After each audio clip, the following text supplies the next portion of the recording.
2 eyes, short beak, and a head full of fur. The life-size stone bust sitting quietly in the corner of the Federation's Science and History Museum was unassuming. In an exhibition hall dominated by splendor, by massive statues, by replicas of wondrous machines of old, one could mistake the unremarkable corner display as a bureaucratic error.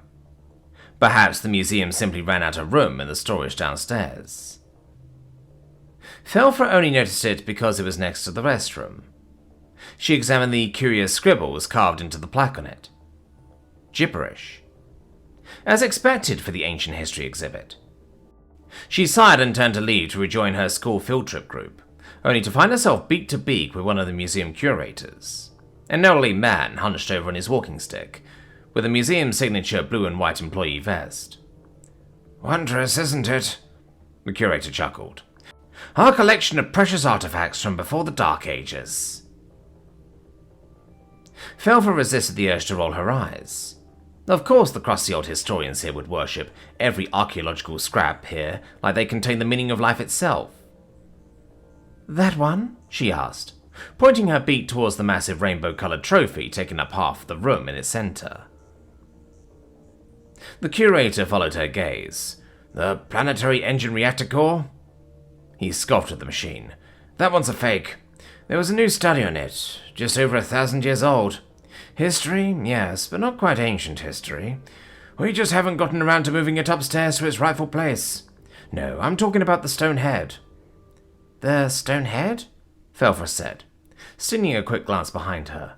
"Why? How old is it?" "Oh, it's not the age of the carving itself. This one is only about 200 years old too. A replica of a replica, but it's here for what it represents." "Well?"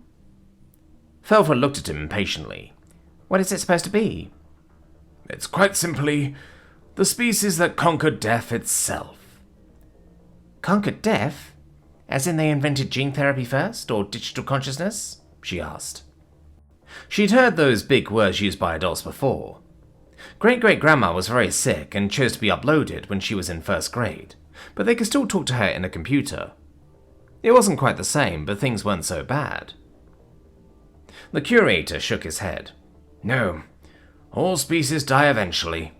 The passage of time claims all life, either accident, illness, or some simply fade away." "Then what are you talking about? You just said these aliens..." "It happened just over 2 billion years ago. We don't have good records of those times, only some vague documentation. Hints." 2,164,039,204 years ago. Sagittarius A was in trouble. The supermassive black hole in the center of the galaxy had an expiration date. A second, smaller black hole that had been circling the drain for a few billion years was on its direct path, and they were going to collide. Once they did, the resulting energy release would shoot out a deadly jet of radiation brighter than a few trillion main series stars. It would sterilize the Milky Way. That's to put it mildly. A few neighboring galaxies would probably get hit too. The event had been forecast by Federation astrophysicists for millions of years, ever since the general solution of the N-body problem. But everyone ignored it, kicked the can down the road like it was a retirement benefits program that was headed for insolvency. After all, the end of the galaxy was millions of years away. And if your species lived on the edge of the galaxy, you had over 50,000 years after the collision event before the resulting quasar death tsunami would reach you at the speed of light. If you lived near the galactic core, well, your descendants' had a while to buy themselves a ticket on an FTO evacuation ship towards one of those safe planets on the outer rims, where they wouldn't have to think about that problem for another 50,000 years.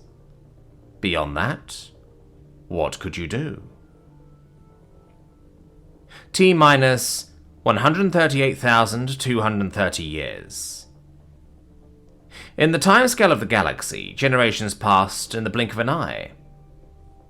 The announcement came out of nowhere. It had been millions of years since the last time anyone even seriously thought about tackling the problem.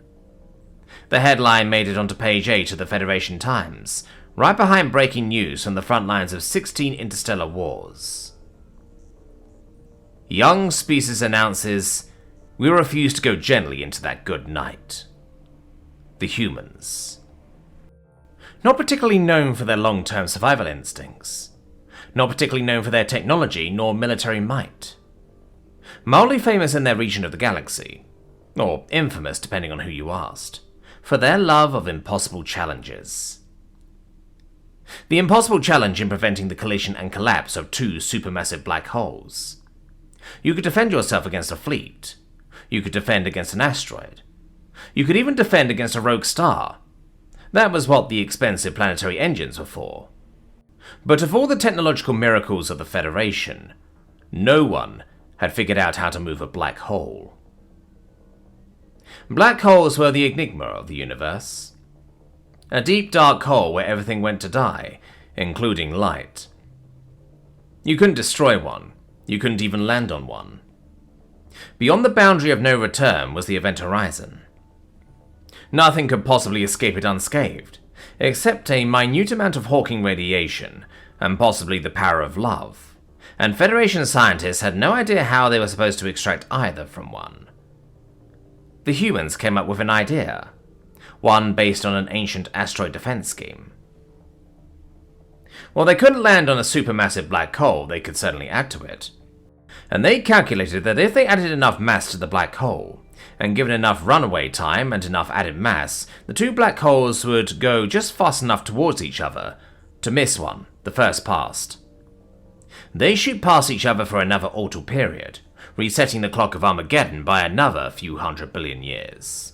And then the galaxy could pray that their descendants would figure out a few new ways to violate physics when the problem comes around again. It was an insane idea. Really, just completely unhinged.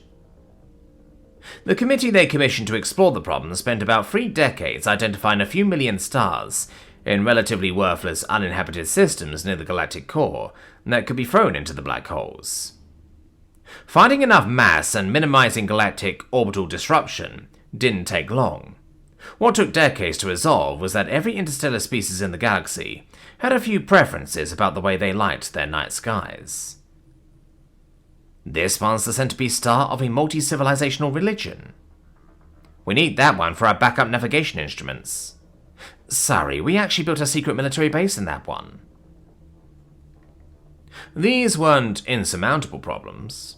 After all, the galaxy had plenty of stars and plenty of time. The more difficult problem was who was going to foot the bill.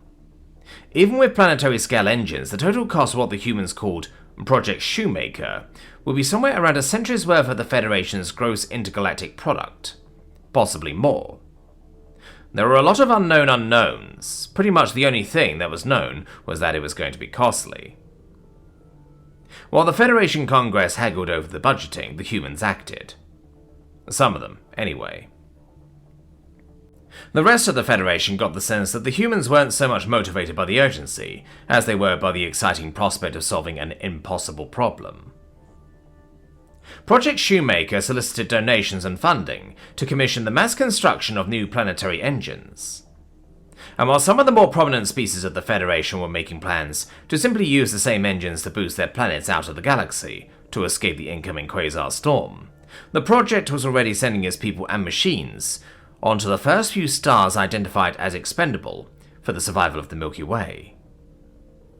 Inspired by their example, a few species pitched in. Then, a few more. Soon, calls for the most resourceful powers of the galaxy to join the project became impossible to ignore. And what was once a crazy idea from a species of aliens too stubborn to give up became a serious collective goal, the largest undertaking in the history of the Federation. T-minus 15,254 years. Director Carol Leavitt stood in front of the podium for the 20th time. There was no requirement that the director of Project Shoemaker must be human, and the organization had a long, illustrious history of non-human individuals breaking all kinds of species achievement barriers. But as the people that contributed the most to its inception and development, most Project Shoemaker directors happened to be human, like Carol. Each year, the director made a progress report to the Federation Congress on where they were at with the end of the galaxy. The report was mostly a formality. If anyone needed an update, there was a massive screen in front of Shoemaker headquarters on Earth, showing a long trail of many thousands of dots representing various stars heading towards the center of the galaxy, like a picture of a comet with specks of dust trailing a ball of ice. A large counter at the top displayed the number of stars yet to be moved onto its path to destruction. To save the galaxy. The number was still uncomfortably big. Carol gave her prepared speech. The Federation Congress patted themselves on the back for how much funding they'd allocated to such an important project. And there was a big after-party celebration at the office. As Carol stood on the balcony outside the hubbub, gazing up into the night sky, she felt the presence of another join her. She looked down at the diminutive alien, half her size, waddling up next to her. "Ambassador Tavira," she smiled gently. "Not a fan of alcohol?" Tavira chirped. "I could ask the same of you. What are you doing out here? You're supposed to be inside celebrating with the rest of the team. Look at all the progress your people have made on the project in the last year." "Our people's," Carol corrected. Tavira glanced up, imitating the human nodding gesture. "Our people's." "Not enough, though," Carol continued. "We're behind schedule, by an order of magnitude. The supply chain disruption of the Fourth Orion War, it really screwed up the deliveries. And who knows what the future holds in store. It wakes me up at night, the thought that we might be just one star behind when the collision occurs." Her voice trailed off. "We'll catch up," Tavira reassured her.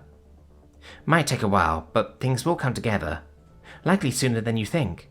Maybe next year you'll be here giving the speech about an unexpected acceleration in the schedule due to some new technological development." Carol shook her head. "Not me. Not next year." Tavira looked up in surprise at her somber tone. "What's wrong?" I was diagnosed with CSD. Crystalline synapse decay. A rare neurodegenerative condition that came with prolonged exposure to the antimatter radiation from the new model of planetary engines they were now using. Once it took hold in the human brain, the process was irreversible. Treatment only made his victims' last days more comfortable. Tavira forcefully closed her shocked beak. She shook her head. "I heard there's a lab trying out experimental therapies over in... I have 2 months left." "Oh, Carol, I'm so sorry." Carol shrugged. I've made my peace with it. The work here will continue without me. It has for thousands of years, and it will for another few." "Carol." She squeezed Tavira's shoulder gently. "I'm already scheduled for consciousness upload." Tavira didn't say anything for a while, just gripped the director's hand in her claws gently. Carol looked up into the twinkling starfield above her. "They're putting me into one of those." Tavira nuzzled up next to her. "The planetary engines. One of their computers.